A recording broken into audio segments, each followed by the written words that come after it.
In the chaos of the Beatles' later years, alliances within the band were constantly shifting. Lennon and McCartney had long dominated the spotlight, while Harrison fought to be taken seriously as a songwriter. And then there was Ringo Starr, often dismissed as the quiet passenger, yet in truth deeply invested in the emotional currents pulling the group apart. What few fans realize is that one particular song George Harrison brought to the table struck Ringo on a personal level. It wasn't just a track he enjoyed performing, it was the one that revealed Harrison's growth, his independence, and his refusal to be overshadowed any longer. For Ringo, who had often felt like the odd man out in a band, defined by ego clashes, that song carried a kind of relief. He heard in it something honest, something stripped of the competitive edge that poisoned so many Lennon-McCartney compositions in those final years. It wasn't a song born from rivalry, it was born from clarity. And when Ringo spoke about it later, there was no hesitation. This was George Harrison at his best. That song was Here Comes the Sun. Harrison wrote it during one of the most fractured moments in Beatles history, when business disputes, personal resentments, and sheer exhaustion threatened to bury the group completely.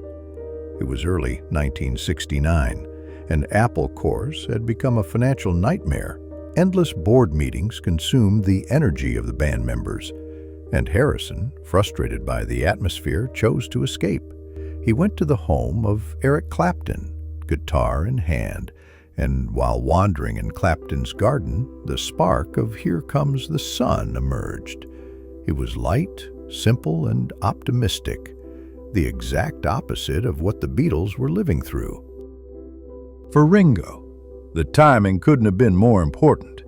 He had endured his own struggles, having temporarily walked away from the band during the White Album sessions. Feeling underappreciated, he left for a period and only returned after the others persuaded him.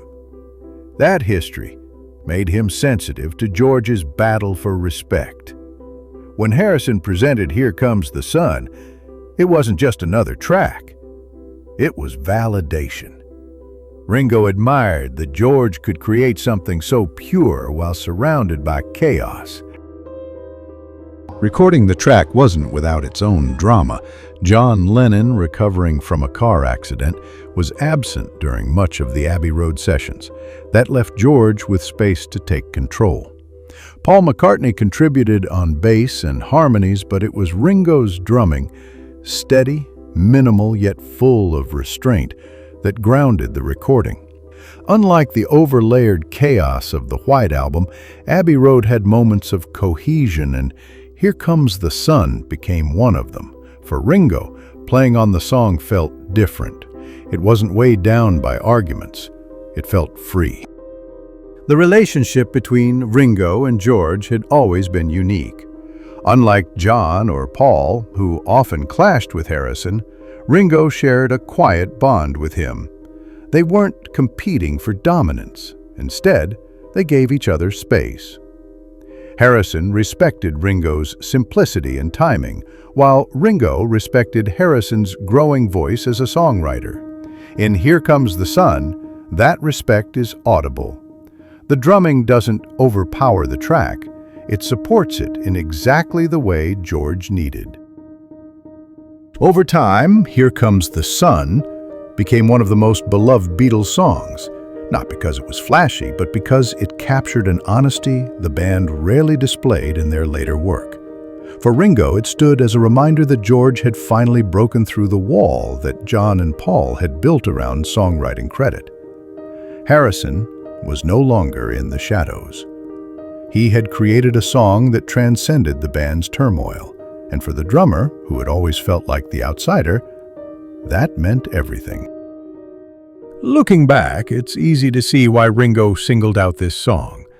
It wasn't just the melody or the recording process, it was the message. After years of tension, betrayal, and exhaustion, here was a piece of music that sounded like hope. In a band that had made Ringo doubt his own place, George Harrison had given him something to believe in again. And that's why Here Comes the Sun became Ringo Starr's favorite song George ever wrote for the Beatles.